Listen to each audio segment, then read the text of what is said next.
Saudi अरब ने उम्रा वीज़े खोलने के बाद सियाहती वीज़ों के लिए अहल 39 ममालिक की फहरिस्त जारी की है, मगर बदकिस्मती से पाकिस्तानी ना तो उम्रा करने जा सकेंगे और ना ही वो सियाहत का वीज़ा हासिल कर सकेंगे।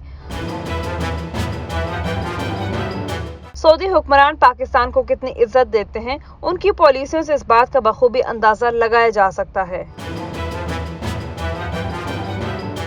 अरब मीडिया के मुताबिक 39 ममालिक के शहरी 90 दिन के वीज़े पर सऊदी अरब आ सकते हैं, जिनके सियाहती वीज़े ऑनलाइन इलेक्ट्रॉनिक सिस्टम से जारी होंगे। इन 39 ममालिक की फहरिस्त में अमेरिका, कनाडा, ऑस्ट्रिया, बेल्जियम, बरतानिया और दीगर ममालिक शामिल हैं, जबकि पाकिस्तान, भारत और बांग्लादेश इस फहरिस्त में शामिल नहीं हो सकेंगे।